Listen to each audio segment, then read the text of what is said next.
Muy bien, muy bien. Les damos la más cordial bienvenida. En Adipa estamos felices de ayudarles a potenciar su carrera profesional. Por eso creamos estas instancias de aprendizaje para que puedan seguir actualizando sus conocimientos y desarrollando las habilidades en las distintas áreas de la psicología y de la salud mental. Hoy, en el seminario que lleva por nombre Avances en terapia familiar y de pareja, modelos actuales de intervención. Agradecemos su presencia y les invitamos a seguirnos en Instagram y Facebook para estar al tanto de los próximos seminarios. El docente que impartirá la sesión hoy es Felipe García Martínez. Él es doctor, magíster y psicólogo de la Universidad de Concepción, Chile, escritor e investigador, director del doctorado en salud mental de la Universidad de Concepción, fundador y director general del Centro de Estudios Sistémicos CESIT, Chile. Le doy el pase, ¿verdad, Felipe? Para que comience con su presentación. Toda suya la clase, profesor. Muchas gracias, Rodrigo. Muchas gracias a todas las personas que están hoy día conectados y conectadas para escuchar esta breve exposición acerca de lo que es la terapia familiar y de pareja. Y agradeciendo también a quienes están ahí, varios rostros con la cámara encendida. Siempre decimos que nos aliviamos y nos hace mucho más fácil hablar y conversar cuando vemos rostros que responden a lo que contamos. Así que muchas gracias también a todos ustedes, ¿no? Lo que vamos a hacer en este seminario y hablar un poco acerca de la historia y los modelos de terapia familiar y de pareja, ¿ya? Considerando que la terapia familiar como tal nace aproximadamente en los años 50 y 60, y la terapia de pareja es mucho más actual. De hecho, los primeros rudimentos de terapia de pareja aparecen en los años 60, ¿ya? Eh, Considerando que la psicoterapia como tal parte en la última década del siglo XIX, con el surgimiento del psicoanálisis, la verdad es que nos demoramos medio siglo en meter a una familia y más tiempo todavía para introducir una pareja en una sesión de psicoterapia, ¿no? Y eso no porque se considerara las familias poco importantes, ¿ya? Freud, cuando elaboró sus primeras teorías, puso su foco de interés sobre las familias, ¿ya? Pero principalmente para explicar el efecto que ciertas eh, conexiones con la familia generaban en la psicopatología que presentaban en sesión, ¿ya?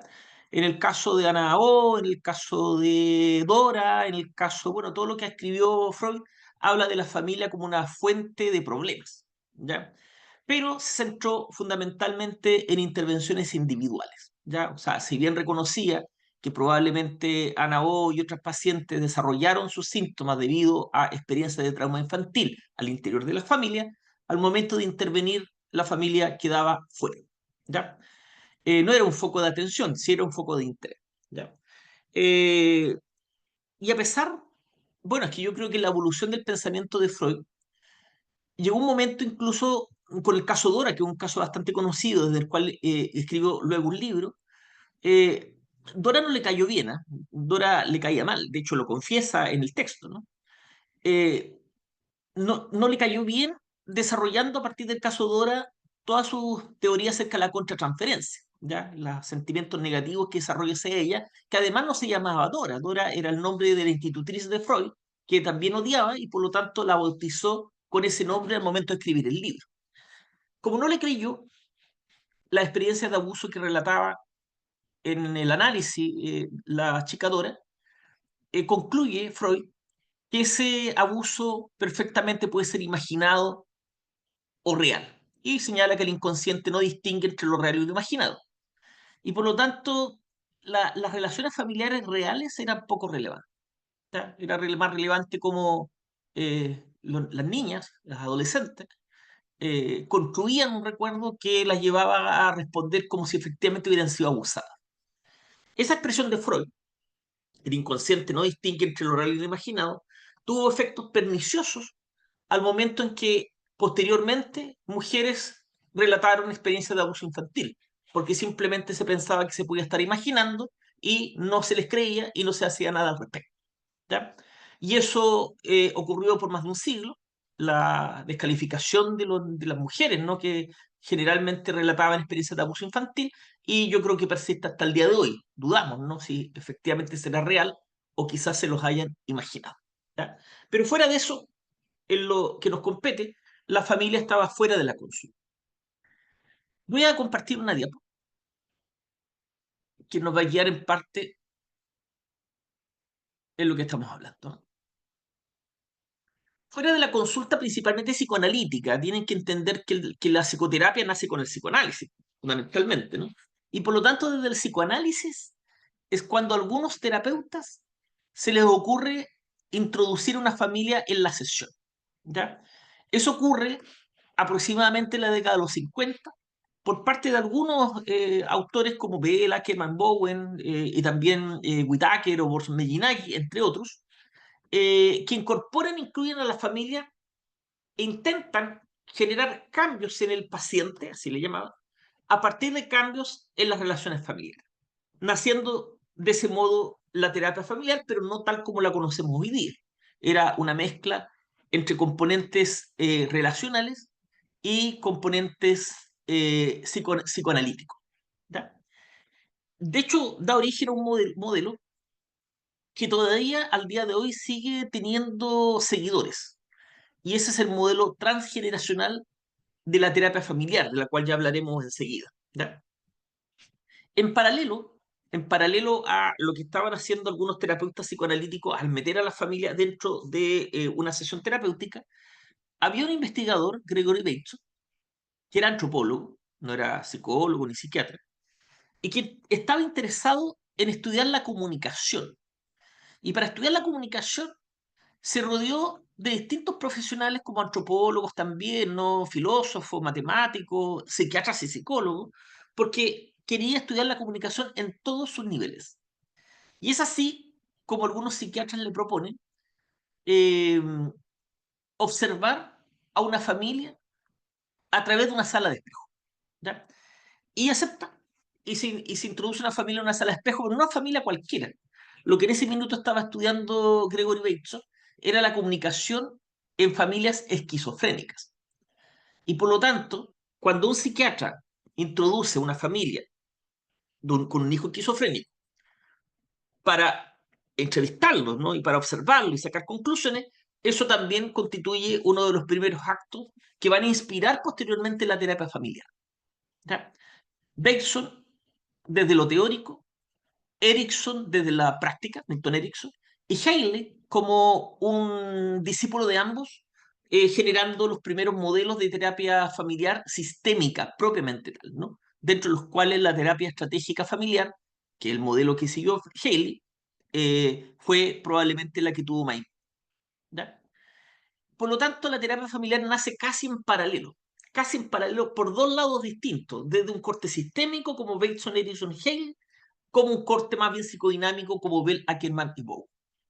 Minuchin, a quien probablemente ustedes conocerán, porque a Minuchin es justamente el terapeuta familiar que se estudia en las universidades, se vio influido tanto por Ackerman como por Haley para la propuesta posterior, años 60, de lo que se llamó la terapia estructural, de la cual también vamos a hablar un poco. Es ahí el origen, ahí parte, ¿no? Eh, pero la terapia familiar parte, al igual como ocurrió también con el psicoanálisis, ¿no? Con poca evidencia de sus resultados. ¿Ya? Quienes más se preocuparon de estudiar si su intervención generaba resultados importantes en los consultantes fue la terapia cognitivo-conductual, inicialmente la terapia conductual. Y eso sí que les costó mucho incorporar a la familia en una sesión terapéutica. La mayor parte de las terapias conductuales o cognitivas eran individuales. ¿Ya? Bueno, surgen entonces los modelos de terapia sistémica. En esta foto aparece Milton Erickson y aparece Jay Haley, ¿no? Que son dos de los terapeutas familiares sistémicos más reconocidos. Erickson no era sistémico, Erickson era Erickson, ¿no? Él hacía lo que a él se le ocurría. Lo reivindican los humanistas, lo reivindican los cognitivos, lo reivindican también los sistémicos, no lo reivindican los psicoanalíticos, ¿no? Eh, pero su terapia, o su forma de hacer terapia, inspiró los primeros movimientos de terapia sistémica familiar. Debo aquí agregar que la terapia sistémica no es lo mismo que terapia familiar. Existe terapia sistémica no familiar, existe terapia familiar no sistémica, pero se tiende a pensar en ambas como si fuesen sinónimos, y no lo son. ¿Ya? Probablemente porque las terapias familiares más conocidas son sistémicas. ¿Ya?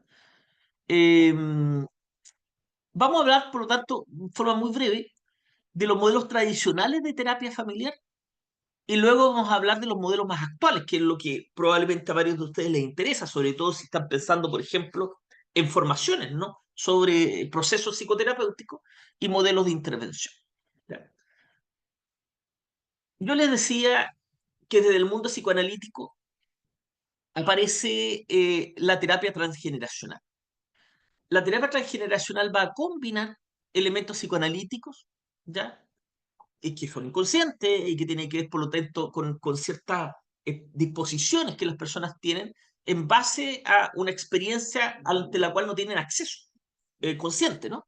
Pero también tiene componentes relacionales o sistémicos, principalmente en el análisis que se da de las relaciones en el tiempo actual. ¿Ya? Por lo tanto, lo transgeneracional es psicodinámico en lo histórico, pero es sistémico en lo temporal. ¿Ya? Por ejemplo, una de las ideas de la terapia transgeneracional, y que también va a impactar luego lo que es la terapia pareja, es que la elección de pareja obedece patrones inconscientes. ¿Ya? O sea, ¿por qué eligieron ustedes a la pareja que tienen? Em, no es una elección azarosa. Por algo a ustedes les interesó un hombre, una mujer o quien sea, ¿ya? Y probablemente esas razones no están necesariamente en su conciencia, ¿ya? Y probablemente están relacionados con el tipo de vínculo que ustedes establecieron con sus cuidadores primarios, ¿ya? Es decir, si tuvieron un cuidador primario que era, por ejemplo, agresivo, violento, ¿ya? Un padre que violentaba a la madre y a los hijos, probablemente este hijo o hija, pensemos primero en una hija, eh, busque luego, cuando necesite formar pareja, a un varón que también ejerza violencia. ¿Ya? Hay teorías que lo explican, la teoría de las lealtades invisibles, ¿no? Pero es una teoría que apela a elecciones inconscientes. ¿Ya? O sea, yo busco un vínculo que me suena, por ejemplo, familiar, repitiendo patrones entre una generación y otra que resultan sumamente llamativos, ¿no?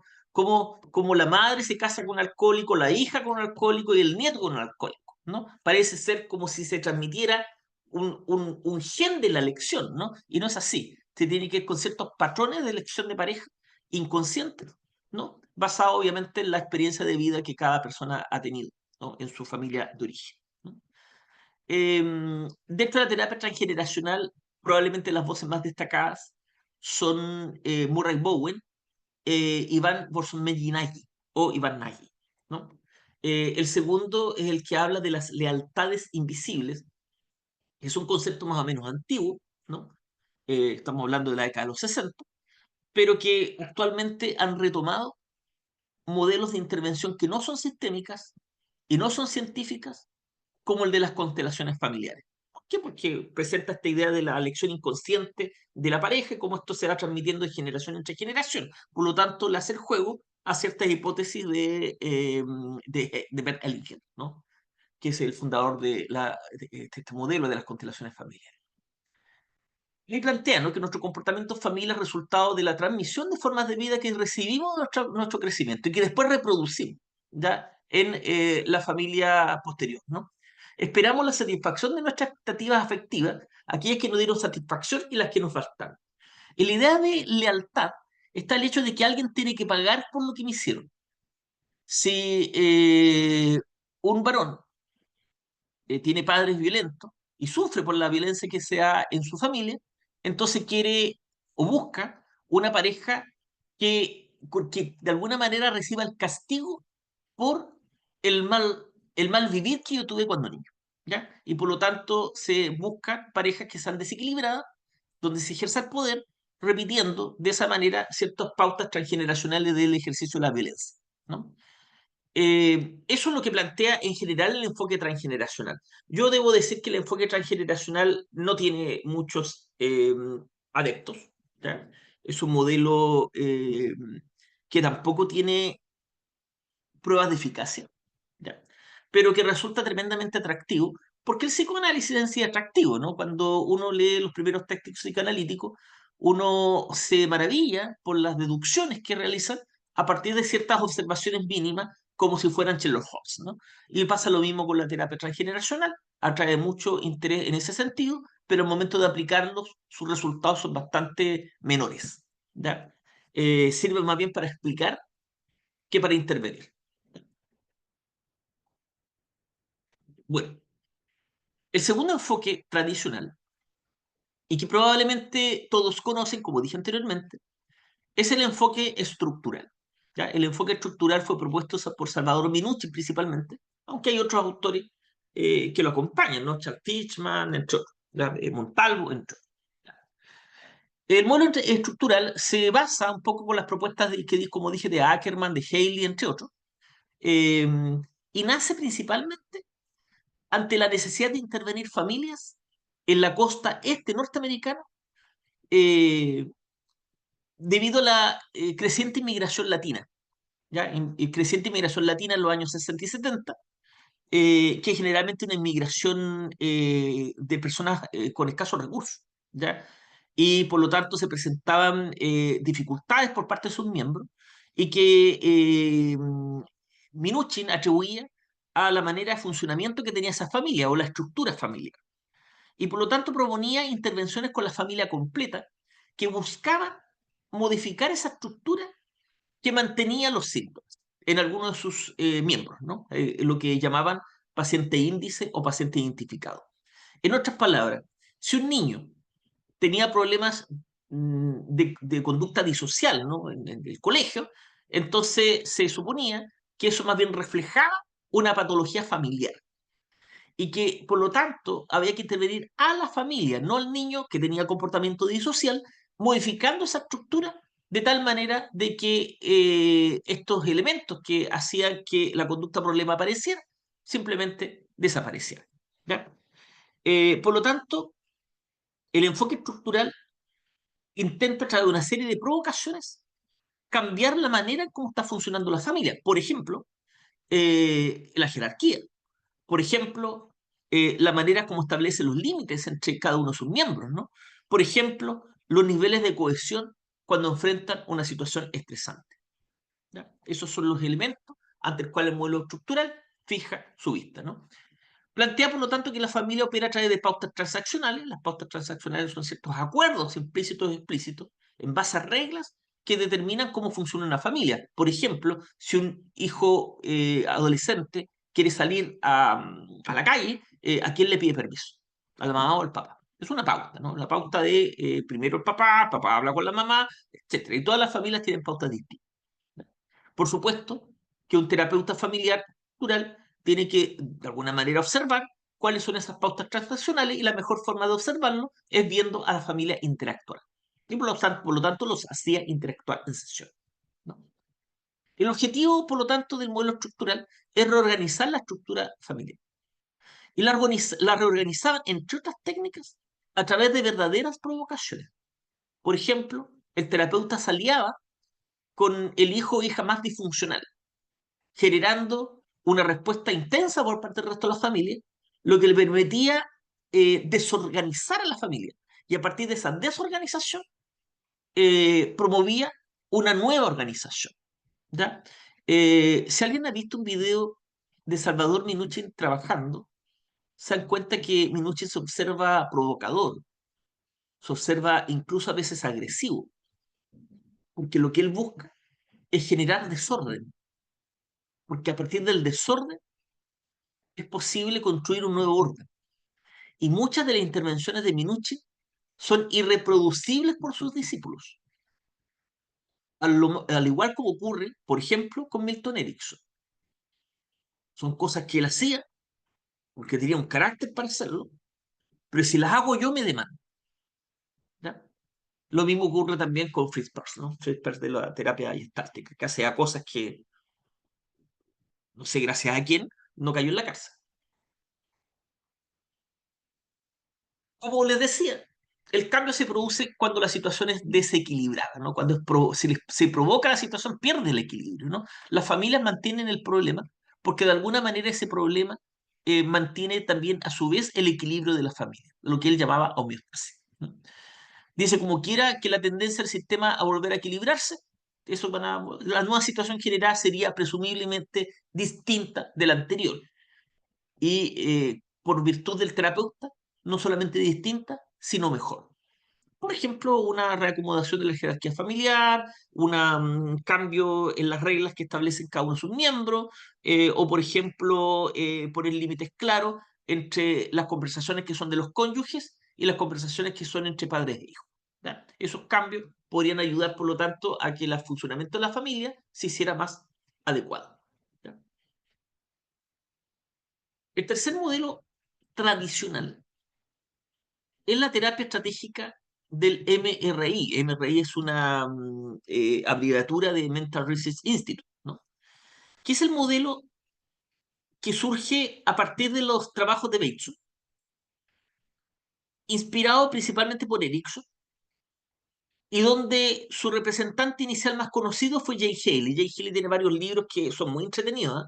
Como Terapia de Ordalía, Terapia no convencional, o uno que se llama algo de Jesucristo, ¿no? Las tácticas de poder de Jesucristo. ¿Ya? Eh, Son bastante entretenidos de Haley. Probablemente alguno de los libros de Haley llegó a sus manos. Fue uno de los fundadores del MRI, pero su exponente más destacado, más conocido probablemente por todos ustedes, es Paul Watzlawick, ¿no? Un austriaco que escribió este libro conocido sobre los axiomas de la comunicación humana. ¿Ya? Esos son parte del MRI. Y el MRI propone una terapia más amplia, no solamente familiar, también es individual, también puede ser de pareja, pero una terapia que lo que busca es alterar las pautas que mantienen el problema y que generalmente están relacionadas con soluciones intentadas que fracasan. ¿Ya? Dicho de otra manera y quizás más simple, las familias mantienen sus problemas porque intentan formas de solución que no resultan, pero en lugar de dejar de hacer lo mismo, lo que hacen es persistir en lo que no funciona. Y eso mantiene los problemas. El ejemplo clásico, este joven rebelde que quiere hacer lo que él desea sin pedir permiso siquiera a sus padres, y por lo tanto frente a eso los papás actúan con autoritarismo. ¿Ya? Tratan de manejarlo a través de órdenes estrictas, provocando como efecto que el niño se ponga más rebelde. Y los padres, en lugar de pensar que quizás su actitud autoritaria tuvo un efecto contrario, lo que hacen es aplicar ese autoritarismo, porque pensaron que quizás lo que hicieron no fue suficiente, llevando a que el hijo se ponga más rebelde todavía, produciendo una espiral o una escalada que finalmente provoca los problemas para lo cual la familia finalmente llega a tirar. ¿Ya? Eso es lo que plantea a grosso modo el MR. Y por lo tanto, si yo, a través de mi exploración, logro establecer cuál es esta pauta que mantiene el problema, qué es lo que hacen que en lugar de solucionarlo lo amplifica, entonces probablemente voy a ingeniar una intervención ad hoc a esa familia que solucione el problema. Una estrategia. De ahí el nombre de terapia estratégica. A grosso modo, todas las familias tienen dificultades, pero una dificultad se transforma en problema cuando no se soluciona rápidamente, no se soluciona fácilmente. ¿Ya? Imaginemos que es una familia que tiene que ponerse de acuerdo con, no sé, el lugar donde van a ir el fin de semana, y eso que es una dificultad que todas las familias presentan, no solamente no se resuelve, sino que empieza a complicarse, porque los miembros de la familia empiezan a pelear, ¿no?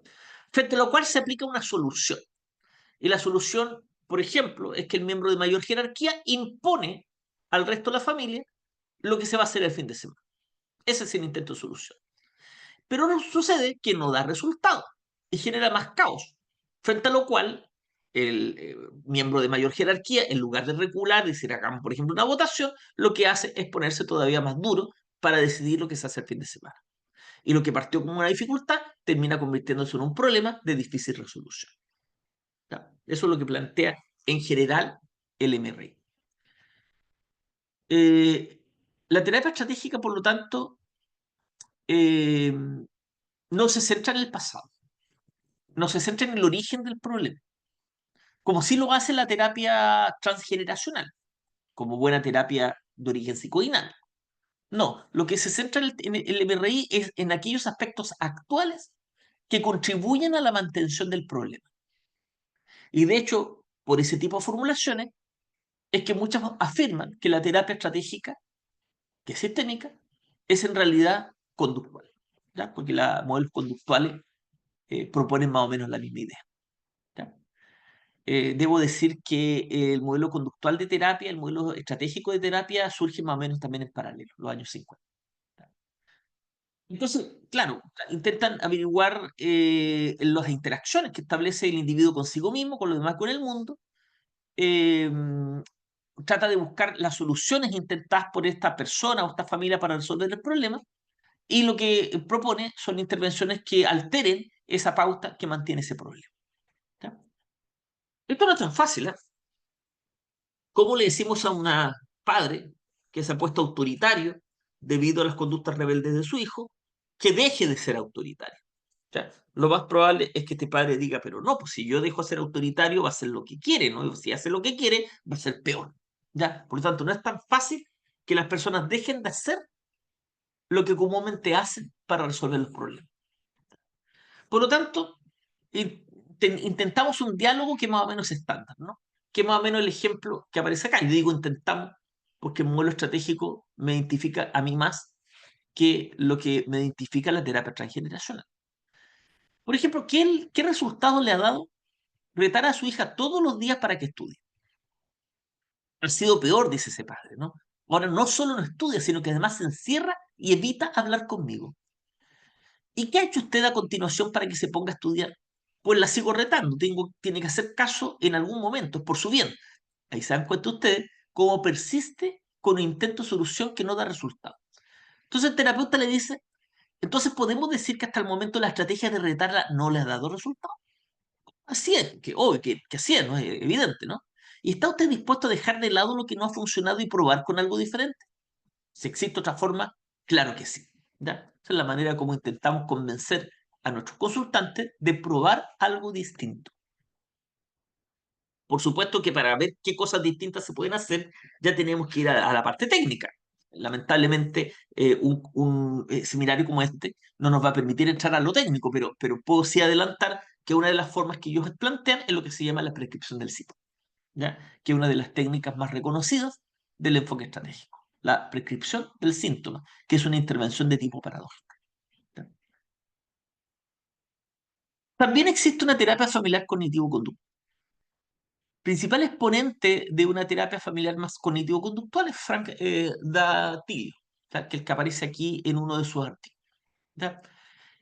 Lo que hace la terapia familiar cognitivo-conductual es combinar componentes sistémicos con componentes cognitivo-conductuales, fundamentalmente creencias. Creencias que sostienen los problemas que se están teniendo al interior de la familia. Por ejemplo, nadie me quiere, nadie me apoya. eh, si le pido un favor a mi papá, me va a decir que no. Todo lo que ocurre en la familia es terrible, etcétera. ¿Ya? Y por lo tanto combina estos aspectos sistémicos con estos aspectos cognitivos. Aquí algunas características de la terapia familiar cognitivo-conductual. Primero utiliza obviamente el principio de la modificación de conducta, y de hecho una de sus estrategias comunes es la técnica de resolución de problemas. Está diseñada para cambiar los patrones de interacción, ¿no? Así como la reestructuración de las creencias y percepciones distorsionadas, ¿no? Por lo tanto, hay un componente sistémico y un componente, en este caso, cognitivo. Y evalúa cómo los esquemas cognitivos afectan las emociones y las conductas de la interacción de los miembros de la familia. Debo decir que la terapia familiar cognitivo-conductual, si bien existe y hay exponentes de lo mismo, no goza tampoco de tanta popularidad. ¿Ya? La terapia cognitivo-conductual en general se ha caracterizado por un centramiento individual, ¿ya? Con terapia individual. Y a lo más el avance se ha observado en relación a lo que es terapia de pareja, cosa que ha ocurrido en los últimos tiempos, porque la terapia de pareja sí que es nueva, ¿no? Y del cual vamos a hablar prontamente. Vamos ahora a los modelos actuales. De los modelos ya mencionados derivan otros modelos que son bastante más populares en la actualidad desde el orden sistémico. Me estoy saltando un montón de modelos entre medio que quedaron ahí, ¿no? Como el Grupo de Milán, entre otros, ¿no? Pero los modelos actuales son los denominados modelos postmodernos, entendiendo que los anteriores o tradicionales estaban más alineados con las ideas de la modernidad, ¿ya? Entre ellos, una idea de la modernidad, el terapeuta como experto y la terapia como un encuentro vertical, ¿ya? Los modelos postmodernos, el terapeuta ya no es el único experto y las formas de conversación son más horizontales, ¿ya? Aparte de otros elementos, como la importancia que le dan al lenguaje. Dentro de los modelos actuales, al menos la que yo sigo, es la terapia sistémica breve, ¿ya? La terapia sistémica breve es un modelo integrativo, ¿ya? Que combina los aportes de la terapia breve centrada en soluciones, de la cual ya voy a hablar, de la terapia narrativa, de lo cual también voy a hablar, y de la terapia estratégica del MRI, de la cual ya he hablado, generando a partir de eso un modelo muy pragmático, muy práctico, y que tiene, por sus propias características, la posibilidad de evaluar su eficacia, si resulta o no resulta, cosa que está muy lejos de los enfoques más psicodinámicos. ¿Por qué es posible evaluar su eficacia? Porque tiene una duración breve, tiene objetivos claros y procedimientos de trabajo terapéutico que se pueden transmitir, se pueden enseñar, ¿ya? Y eso lo hace perfectamente evaluable por si resulta o no resulta. Y lo que sabemos hoy día es que sus resultados son bastante auspiciosos, ¿no? Y en estudios hechos en Portugal, en España, en Chile, en otras latitudes, se han mostrado resultados similares que lo que se consiguen, por ejemplo, con enfoques más cognitivo-conductuales, ¿ya? Solo que lo cognitivo-conductual no aborda en general lo familiar, ¿ya? Y ahí, sin duda, lo sistémico breve tiene una ventaja. Como es un enfoque integrativo, nosotros lo entendemos como un conjunto de procedimientos derivados en general de varios enfoques que pretenden ayudar a los consultantes a movilizar sus recursos, y eso es sumamente importante. La terapia sistémica breve se apoya principalmente en los recursos de los sistemas consultantes, los recursos familiares, los recursos de la pareja o los recursos individuales. Ayudan a los consultantes a movilizar sus recursos para alcanzar sus objetivos, objetivos que es el mismo consultante que propone, él y en el menor tiempo posible. Eso siempre genera confusión, ¿no? La palabra breve detrás de algunos modelos, ¿no? Como terapia estratégica breve, terapia breve centrada en solución o terapia sistémica breve, da la impresión de que es una terapia a la rápida. Y no es así, ¿no? Cuando hablamos de breve, nos referimos de utilizar todas las sesiones que sean necesarias, pero ni una sola más. Por lo tanto, estamos hablando de optimización, de eficiencia. No voy a hacerlo rápido, voy a hacerlo quizá incluso lento. Sí, hacerlo lento permite cumplir con los objetivos en forma más rápida, ¿ya? Esa es una característica de la terapia sistémica breve, que como dije, es en general la integración de estos tres modelos que aquí aparecen. Como ya he hablado de la terapia estratégica breve, me voy a centrar más bien en la terapia breve centrada en soluciones y la terapia narrativa. Debo aquí señalar además que estos modelos apenas se enseñaban en las facultades de psicología universitaria hace unos 10 años atrás, ¿ya? Ya en los últimos años, estos modelos ya se han empezado a transmitir, ¿ya? Por lo tanto, cuando yo hablaba de terapia centrada en solución, la gente no tiene idea de lo que estaba hablando. Ahora lo más probable es que la mayoría de ustedes sepa lo que es, ¿ya? Bueno, la terapia centrada en soluciones nace del MRI, nace desde la terapia estratégica. De hecho, son alumnos de terapeuta estratégico los que luego forman el modelo de la terapia breve centrada en soluciones, ¿ya? Eh, Centrándose ya no en lo que mantiene el problema, que es lo que hace el MRI, sino más bien centrándose en los momentos en que el problema no ha aparecido, en las excepciones. Claro, las personas intentan hacer un montón de cosas que no resultan, que es interés del MRI, pero también hacen cosas que sí les resultan. Y esas son obviadas por el modelo estratégico. La terapia central en solución dice, no, esas cosas tenemos que tomarlas en cuenta, ¿ya? Aquí hay algunos supuestos fundamentales del modelo central en solución, ¿no? Que es un enfoque no patologizante. Aquí no importa la patología Entendemos que la patología es un recurso del lenguaje, ¿no? Es un nombre que le ponemos a una serie de observaciones, pero es un nombre que puede cambiar, ¿ya? Y por lo tanto la patología está en el lenguaje principalmente. Proponen un modelo de utilización terapéutica. Todo lo que trae un consultante a sesión, todo lo que trae la familia a sesión, es potencialmente un recurso. Incluso a veces las alianzas que establecen entre ellos, eh, la descripción que hacen de sus problemas, todos son recursos, ¿no? Es una visión ateórica y no normativa. No importa tanto la teoría, importa ayudar, ¿no? Y ayudar de una manera que tampoco está guiada por ciertas normas generales, ¿no? Sino que tiene que ver con lo que espera cada una de las familias, ¿no? Es un modelo parsimonioso, simple, fácil de aplicar.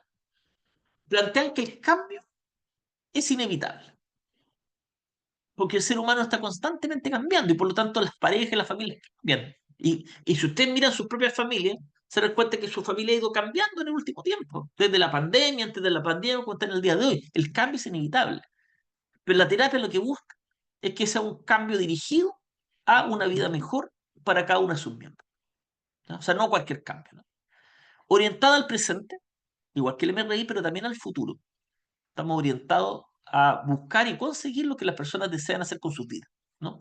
Y por supuesto, es un modelo que plantea la necesidad de cooperación entre el consultante y el terapeuta. La terapia narrativa, ya estamos terminando un poco lo familiar para ir a lo de pareja, es un modelo más actual todavía, muy popular hoy, ¿ya? Eh, que ayuda a cuestionar las relaciones que se establecen entre las personas, sobre todo las que tienen que ver con relaciones de poder. De ahí su relevancia también política y comunitaria de la terapia narrativa. Nace en Australia y Nueva Zelanda, no nace en el hemisferio norte como el resto de los modelos. Y tiene también algunas premisas, ¿no? Un modelo construccionista, también le da mucha relevancia al lenguaje, postestructuralista, y adopta fundamentalmente la metáfora narrativa para hablar de lo que son las vidas de las personas. O sea, la vida de las personas como si fuese un relato, como si fuese una historia a ser contada, ¿no? Como si fuese un cuento, con personajes, con antagonistas, con espacio, con ciertos sucesos, ¿no? Que se van o sucediendo uno tras otro, entre otros. Eh, Cuando hablamos de terapia narrativa, muchos se confunden y creen que es una terapia que consiste en escribir cuentos. No, nada que ver con eso. La terapia narrativa es porque usa la metáfora narrativa, la vida como un relato. Y como todo relato, se puede volver a escribir, ¿ya? Cuando, no sé si usted ha hecho el intento de escribir un poema, cuento, una novela, y se da cuenta que, claro, si algo no le gusta, a lo mejor pueden volverlo a escribir, se puede reescribir, ¿no? Y eso también puede ocurrir con la historia de nuestras vidas. Podemos reescribir la historia de nuestras vidas y el terapeuta, en este caso, actúa como una especie de coautor en la escritura de las vidas de nuestros propios consultantes. Es un enfoque respetuoso, considera a las personas como expertas en su vida y son los autores de su vida, ¿no? No soy yo. Y además que concibe a las personas separadas de su problema. Por un lado está la persona y por otro lado está el problema. Y ahí la frase también conocida del modelo, que la persona no es el problema es el problema. Ama, al igual que el modelo centrado en soluciones, asume que las personas tienen habilidades, competencias, creencias, etcétera, ¿no? Ya lo dije, son autores de la narrativa de su propia vida. Los problemas son construidos en contextos culturales, por lo tanto no podemos alejarnos de los contextos en los cuales surgen los problemas en las familias, ¿no? Y propone que las personas, y en este caso las familias, construyan sus propias o reconstruyan sus propias historias, ¿ya? Eso es lo que propone el modelo narrativo. Y el modelo sistémico breve, por lo tanto, al integrar estos tres modelos, logra una visión de 180 grados, ¿no? Por un lado, el modelo del MRI se centra en el problema y en el presente. La terapia breve centrada en soluciones se centra en la solución y en el futuro. Y la terapia narrativa se centra en la identidad, es decir, cómo las personas se ven a sí mismas, ¿no? Y en el pasado. Pero no en el pasado como lo hace un psicoanalista. Lo que orienta su atención el terapeuta narrativo son las historias que la persona nos cuenta hoy día acerca de su pasado. Pero son las historias presentes las que llaman su atención. Bien, Eso es lo que quería plantear respecto a los modelos que existen de terapia familiar actuales y que están mostrando muy buenos resultados en un ámbito que además es muy necesario de intervenir, porque hoy día, de hecho, tenemos todo un movimiento, un modelo de trabajo de salud familiar, ¿no? Y salud mental familiar, lo que implica el trabajo sistémico y contextual. ¿Ya? Entonces, hoy día debiésemos estar todos preparados y preparadas para poder trabajar con familias con herramientas que den resultados, que consigan los cambios que nosotros pretendemos. Uno de los grandes problemas que existen en intervenciones familiares que se hacen en contextos públicos, por ejemplo, lo que es Mejor Niñez, por ejemplo, lo que se trabaja con familias que tienen algún tipo de vulneración, es que no parecen tener resultados que perduren. Y eso es algo que tenemos que solucionar. ¿Ya? Muchos terapeutas se frustran, ¿no? Porque hacen intervenciones, pero esos resultados o no ocurren, o luego de ocurrir, las personas o las familias recaen. A mí me ha contado personas que trabajan en nuestro sistema, lo que eran los PRM, de que, claro, por un niño que sufre una vulneración, trabajan con la familia y parece que está bastante bien, el niño finalmente es dado de alto con la familia y después le derivan al hijo menor por el mismo problema. Es decir, esta intervención que parecía que resultaba, finalmente nos generó cambios perdurables en la familia intervenida. Y eso es frustrante. Pero a mi entender eso se debe, entre otras cosas, a que usamos ciertos modelos de intervención que están anquilosados, que están antiguos, ¿no? Y que no han demostrado eficacia. ¿Ya? El trabajo familiar, a mi entender, que tiene que hacerse de otra manera. ¿Ya? Entre ellos, una manera importante es lograr el compromiso de los miembros de la familia en generar los cambios que ellos necesitan. Finalmente, muchos de los cambios que se producen por coerción. Es decir, si no cambian, corren el riesgo, ¿no? De que uno de los padres sea denunciado o incluso que se les quite a uno de los hijos. ¿Ya? Y ante esa amenaza latente, entonces, claro, hacen cambios, ¿no? Hasta que esa amenaza desaparece. Y el método de coerción no da resultado permanente. ¿Ya? Bueno, la terapia de pareja tiene sí, yo creo que tiene un pasado similar, pero que tiene también diferencias importantes, ¿no? Ustedes entenderán que en un modelo machista como el que vivimos, sin duda, nosotros, todos nosotros, ¿no? Y fuimos criados, y nuestros abuelos, nuestros bisabuelos, que una pareja tuviese problemas no requería ningún tipo de terapia. ¿Ya? Generalmente las mujeres están sometidas a los hombres, por lo tanto, si el hombre le daba, entre comillas, una mala vida, como decía, entonces la mujer tenía que simplemente aguantarlo, soportarlo. ¿Ya? Y por lo tanto, terapia de pareja para ellos no había, no existía, no tenía ningún sentido una terapia de pareja cuando existía una relación de poder entre el padre y la madre en las familias tradicionales. ¿Ya? Esto fue muy fuerte hasta la década de los 60. Por lo tanto, no olvídense encontrar un modelo de terapia de pareja hasta los 60. ¿Ya? ¿Qué cambió en los 60? Cambió ciertos movimientos sociales que llevaron a que la mujer empezara a luchar por sus derechos sexuales y reproductivos. ¿Ya? Antiguamente sí luchaba, por ejemplo, por sus derechos no sexuales y reproductivos, su derecho a voto, por ejemplo. Claro, que eso no generó cambio en esto, ¿no? Pero la lucha por su derecho sexual y reproductivo representado, por ejemplo, por la invención de la pastilla anticonceptiva y por lo tanto una mujer más libre en el desarrollo de su sexualidad.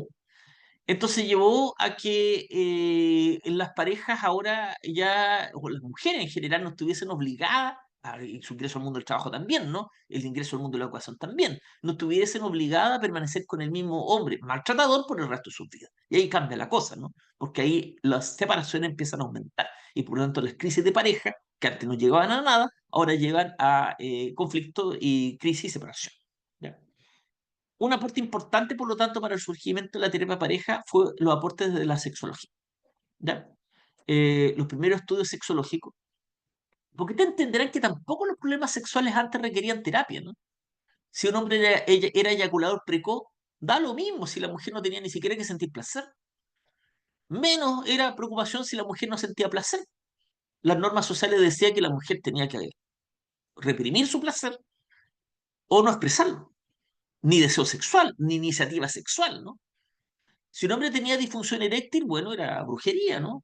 Eh, y habría que castigar a la bruja si la identificaba. O sea, ninguno de los problemas sexuales que hoy día implican una alta demanda de atención en terapia de pareja, antes eran motivo de interés.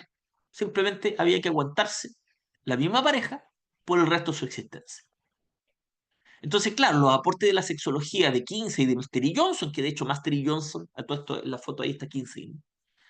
Master y Johnson establecen un modelo de intervención para las disfunciones sexuales que ha mostrado resultados positivos hasta el día de hoy, que son válidos hasta el día de hoy, lo que proponen. Por ejemplo, la técnica focosensación. Y esa propuesta es de los años 60, 70. ¿Ya? Entonces, claro, ellos presentaron las primeras propuestas de intervención en problemas sexuales en parejas que tenían esta dificultad y que, por supuesto, si no se solucionaba, llevaba a la insatisfacción y a la posible separación. ¿Ya? Eh, por otro lado, los aportes de la terapia sistémica, que empezó a avanzar más la terapia sistémica que ya mencionamos, principalmente la propuesta de dos miembros del MRI, como Paul Václavic de la foto y John Wheeler. Eh, de hecho, Paul Václavic, en su libro Teoría de la Comunicación Humana, cuando ejemplifica los axiomas, se centra principalmente en explicarlo en relaciones de pareja. Por ejemplo, el axioma 3, el ejemplo que da, este marido que llega tarde a del trabajo, llega tarde a su casa porque su mujer siempre está enojada. Pero si le preguntamos a la mujer dice que siempre está enojada porque su marido llega tarde. Entonces, ahí nos encontramos con quién tiene la razón, ¿no? Él o ella. Porque parece que están hablando lo mismo, pero no están hablando lo mismo. Porque parecen ordenarlo de una forma distinta. Bueno, esos ejemplos matrimoniales son los que abundan en el libro de la teoría de la comunicación humana de Paul Watzlawick, ¿no? Lo cierto es que la terapia de pareja, por lo tanto, surge en los 60, se consolida, yo diría, en la década del 2000, y ya en la década del 2000, yo en mi consulta empiezo a recibir demandas de parejas que requerían atención y que antes no, ni siquiera aparecían. De ahí que yo me vi en la necesidad de formarme en terapia de pareja porque había que atender a estas parejas. Y puedo decir que en el año 2019, antes de la pandemia, prácticamente el 80% de los pacientes que yo atendía eran parejas. El otro 20% eran individuos. Eh, Digo hasta el 2019 porque vino la pandemia, la terapia de pareja no es tan fácil online, ¿no? Y por lo tanto ahora ya estoy retomando lo que es terapia de pareja y espero retomar a full lo que es terapia de pareja, ¿no? Debo agregar que hay muy pocos terapeutas de pareja, ¿ya? O muy terapeutas que se manejen en cómo intervenir en temas de pareja. Y de ahí que es importante la capacitación, porque es un interés que va aumentando. O sea, cada vez hay más demanda de terapia de pareja, ¿ya? Algo, insisto, que era absolutamente inimaginable que recurrieran nuestros abuelos o nuestros padres. ¿No? Hoy día no, la gente simplemente consulta. Los modelos más actuales de terapia de pareja me hacen saltar los modelos más antiguos, ¿no? La terapia integral de pareja, la terapia de pareja centrada en emociones, que van más bien desde un corte humanista, la terapia sistémica breve de parejas, que no lo voy a explorar mayormente porque ya hablé de la terapia sistémica breve en relación a la familia, y la terapia de aceptación y compromiso con pareja. ¿Ya? La primera y la última, más bien en el ámbito de las terapias de tercera generación. Son propuestas que incluso cuentan con texto. Yo, de hecho, tengo mi biblioteca, aquí la tengo ahí, y yo iba a seleccionar los libros para mostrárselos, pero no alcancé, porque tengo ahí uno de Integral de Pareja, de Jorge Barraca, hay como dos de terapia, aceptación y compromiso, y dos de terapia centrada en emociones, ¿ya? Que obviamente he leído porque el tema de la terapia de pareja me interesa, ¿ya? Vamos a revisar a grosso modo cada uno de estos modelos y terminamos nuestra exposición de hoy día y estoy ahí atento para las preguntas. La terapia integral de pareja está desarrollada por Jacobson y Christensen, si quieren ahí investigar. Insisto que es un libro muy bueno, el de Jorge Barraca, que se llama tal cual, terapia integral de pareja en español. Combina técnicas de aceptación y mindfulness con estrategias conductuales tradicionales, como plantea acá, es un modelo más bien de tercera generación, ¿no? Hay una cosa importante, se enfoca mucho en la aceptación y la tolerancia, la aceptación del otro y la tolerancia sana, como elementos fundamentales para la armonía en una terapia de pareja. gran parte de los problemas de pareja se deben a que las personas quieren cambiar a sus parejas por alguien distinto. No los aceptan. ¿Ya? Y de hecho plantean que el mejor predictor de la satisfacción en una relación de pareja es cuando sus miembros se aceptan. ¿Ya? ¿Qué significa que se acepta? Que evidentemente somos distintos, hay cosas que a lo mejor no me gustan del otro, pero que no intento cambiarte, no intento que tú seas una persona distinta, ¿no? Por supuesto que eso choca a veces con los valores. O sea, si hay valores importantes ante los cuales el comportamiento de mi pareja resulta inaceptable, entonces sí, bueno, ahí tienes una razón para disolver la relación, ¿no? Pero no para exigirle cambiar. ¿Ya? Eh, Busca mejorar la empatía entre los miembros de la pareja y por supuesto también el bienestar. Y obviamente lo más importante en todos los modelos es que las parejas aprendan a manejar sus conflictos. ¿Ya? Debo agregar que los conflictos son inherentes a las relaciones de pareja. No hay manera que una pareja no tenga conflictos. Y si no tiene conflictos, eso ya es un conflicto, porque significa que uno de los dos está cediendo demasiado. Por lo tanto, el problema no es tener o no tener conflicto. El problema es cómo lo resolvemos. Y la manera como intentamos resolver los conflictos a veces son los que repercuten en una alta insatisfacción. Por ejemplo, imponiendo mi punto de vista o evitando hablar del tema o mandándome a cambiar cuando se habla de ese tema. De ahí la relevancia del trabajo en conflictos en pareja. La terapia de pareja centrada en emociones está inspirada en Sue Johnson y Leslie Greenberg. Leslie Greenberg es un reconocido terapeuta experiencial humanista, propuesta en los años 80. Y lo interesante es que es un modelo que empezó a tener buenos resultados en los estudios sobre la eficacia del tratamiento. En general, los terapias humanistas no tienen buenos resultados cuando se exponen a estudios de eficacia. ¿Ya? Parecen ser más intuitivos los modelos humanistas, ¿no? Y además que muchos modelos humanistas rechazan el estudio científico, como que no les interesa la ciencia, ¿no? Pero este modelo empezó a tener muy buenos resultados. Se basa en la teoría del apego, que todos ustedes deben conocer, y se centra en las necesidades emocionales de los miembros de la pareja. ¿Ya? Hay emociones ahí presentes, ¿no? El enojo, la rabia, el miedo, la culpa, la vergüenza, emociones que están muchas veces ahí y que ni siquiera son verbalizadas ni reconocidas. ¿Reconocen ustedes cuando están enojados, cuando le tienen miedo a su pareja? Cuando lo culpan de algo. Bueno, probablemente cuando entran en conflicto sí, pero cuando entran en conflicto no van a solucionar la situación. ¿Ya?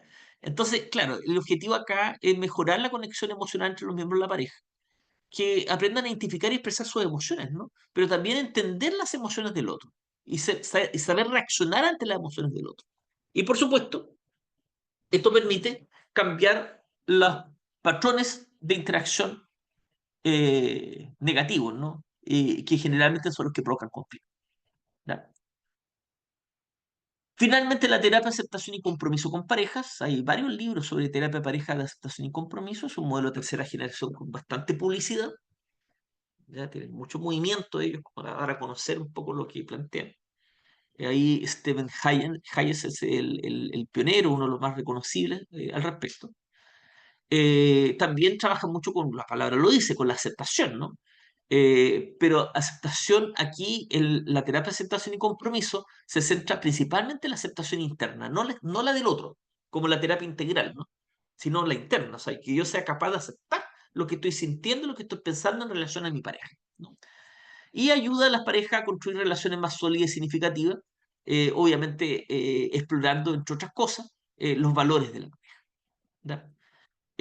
Los resultados de la terapia de aceptación y compromiso son inferiores a los dos primeros modelos que he mencionado, la integral y la centrada en emociones. ¿Ya?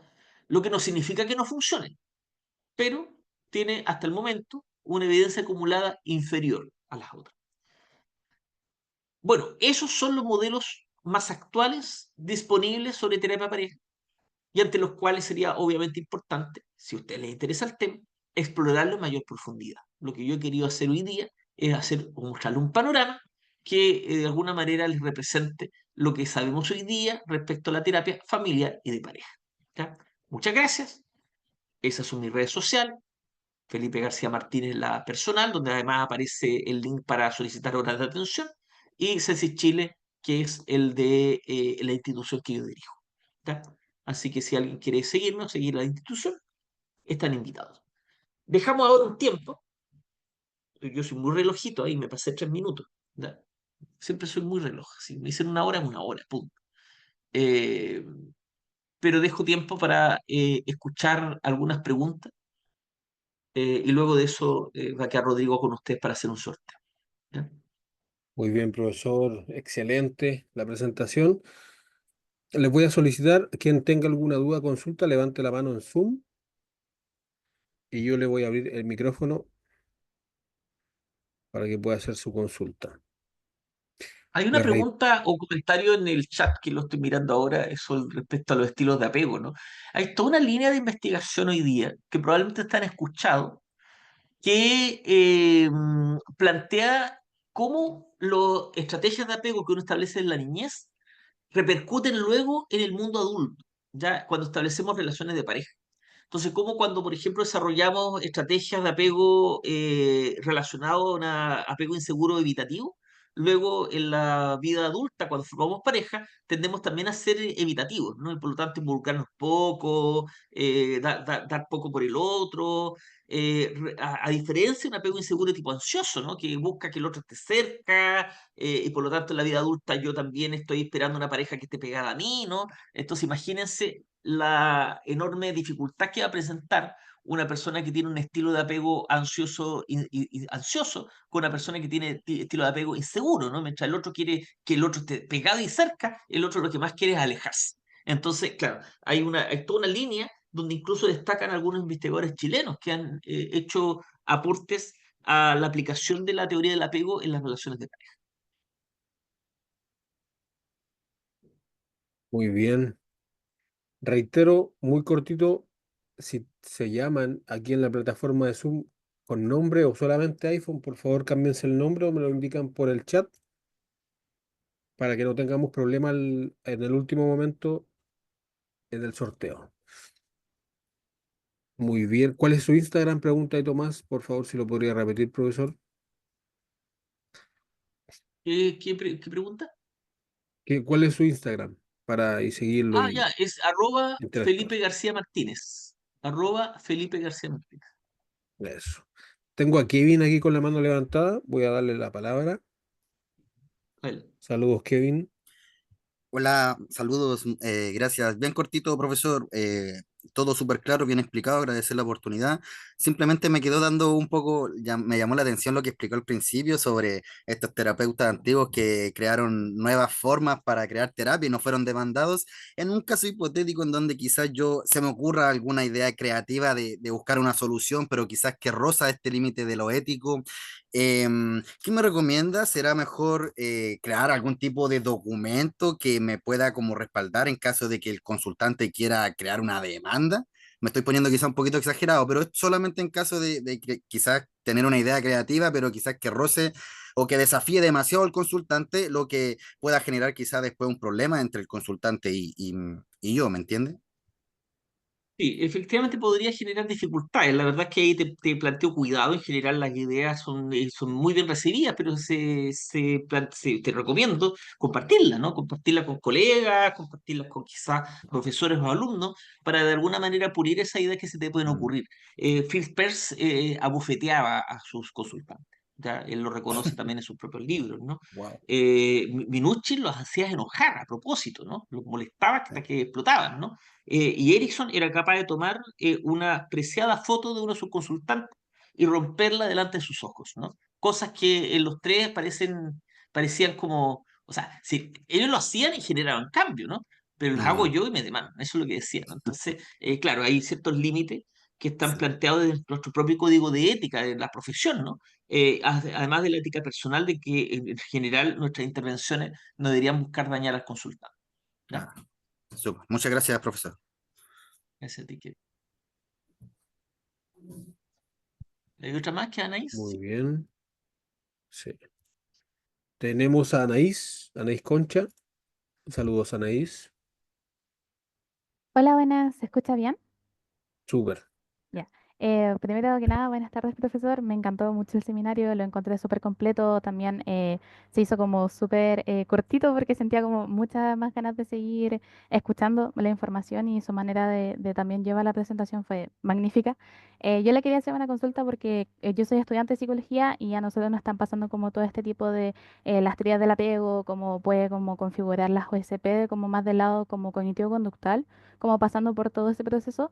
Y como que también a nosotros nos comentaban mucho este sentido de que a veces cuesta que las personas como que se mantengan en el círculo de querer intentar cambiarlo, conseguir como este proceso terapéutico completo. Y, o sea, claramente me imagino que cuando estamos hablando de un contexto familiar tiene que ser como mucho más complejo. ¿Usted cómo lo vería o cómo lo abordaría? Así como intentar mantener la constancia, la motivación de todo un círculo familiar de seguir continuando con la terapia, que no sea algo como tan invasivo como lo que comentaba de las cachetadas, que no sea como algo tan efusivo, como tan feo, por decirlo de alguna forma. Primero una pequeña corrección. La idea de la teoría del apego versus USP es más bien por racionalista, ¿no? Y eso no es... Claro, sí, podemos poner los grupos más cognitivos, ¿no? Pero no sé si caja lo cognitivo-conductual. Pero bueno, eso es una cosa de categorizar a los distintos movimientos dentro de la jungla de psicoterapia, modelo de psicoterapia que tenemos, ¿no? En nuestra disciplina. Pero ya yendo al fondo de tu pregunta, para trabajar con más de una persona, bueno, trabajando con una persona sí necesitas comprometerla sin duda alguna en el proceso psicoterapéutico para que hagan cambios, ¿no?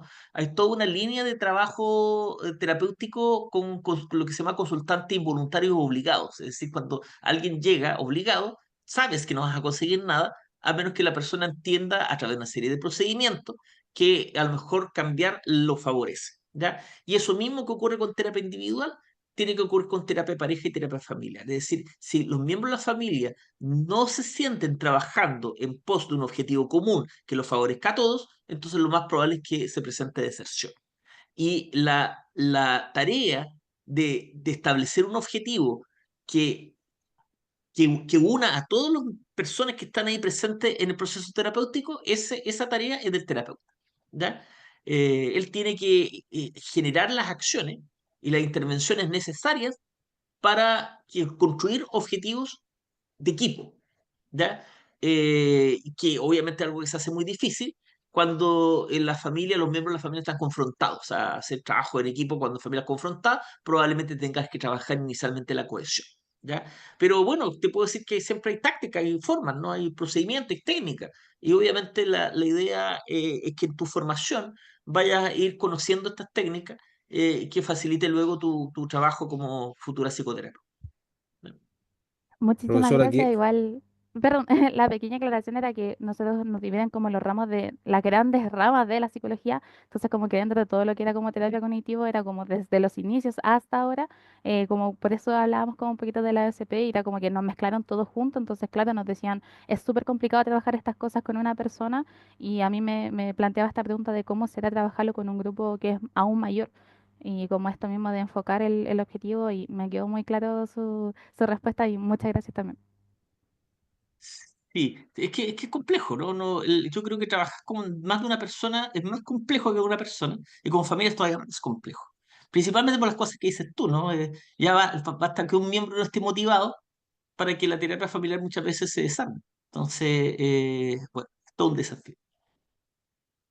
muy bien, profesor. Aquí Angélica Rosas pregunta por el chat, ¿cómo se puede trabajar en terapia de parejas cuando uno de los dos es neurodivergente? Bueno, que en general uno entiende que en las familias y las parejas siempre hay diferencias individuales, o sea, un miembro de la pareja no se parece a la otra.